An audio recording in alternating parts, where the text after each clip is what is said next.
आज की टैली जो है वो अलग ही होती जा रही है। 215 सीटों पर अभी बीजेपी गठबंधन आगे चल रहा है, महायुति गठबंधन। सरकार उन्हीं की बनेगी। चलिए जरा सीधी टक्कर के मुकाबले में बिहार में सौरभ एक और दिलचस्प आंकड़ा जो अभी हम लोग स्क्रीन पर नहीं दिखा पा रहे हैं, लेकिन बिहार में क्योंकि उपचुनाव हो रहा है और अगले साल विधानसभा चुनाव होने हैं, तो उस लिहाज से बड़ा इंपॉर्टेंट था। 2 सीटों के जो अभी रुझान आए हैं उसमें दोनों पर ही एनडीए। मैं एक आपको रोकूंगी बीच में, क्योंकि डिस्टिंक्शन यहाँ बीजेपी ने हासिल कर ली है स्ट्राइक रेट के मुकाबले। 149 सीटें यहाँ पर बीजेपी लड़ी थी, 113 सीटों पर लीड बरकरार रखी हुई है, तो 75.84। सौरभ आप कह रहे थे डिस्टिंक्शन मार्क्स से थोड़ी सी दूर है, तो उन्होंने आपकी बात सुन ली है। डिस्टिंक्शन यहाँ पर आती हुई बीजेपी को स्ट्राइक रेट में नजर आ रही है। अगर बात करें शिवसेना शिंदे की, तो 54 सीटें यहां पर लीड कर रही है। 80 सीटों पर उसने फाइट की थी।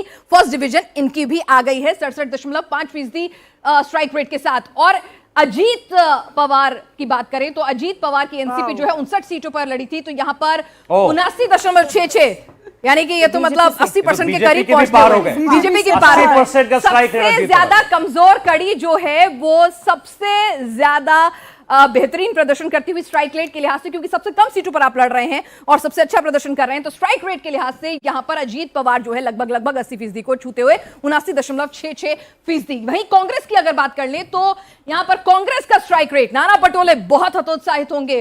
100 सीटों पर कांग्रेस लड़ती है और सिर्फ 22 सीट यहां पर।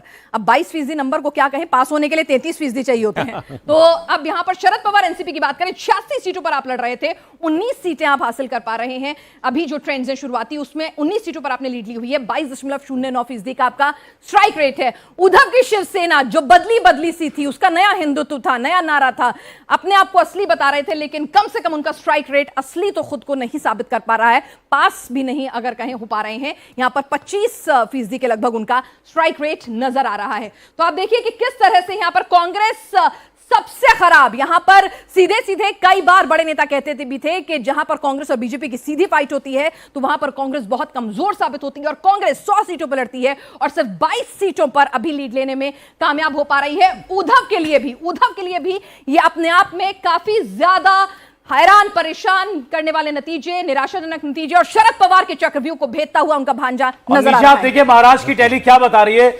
बीजेपी 3 गुने के अंतर से आगे हुए इस वक्त महाविकास आघाड़ी से। ये सारे एग्जिट पोल्स को उनके अनुमानों को पछाड़ते हुए महायुति का परफॉर्मेंस है 217 और केवल 66 पर महाविकास आघाड़ी, जैसा मैंने कहा, 3 टाइम्स आगे दिखाई दे रही है।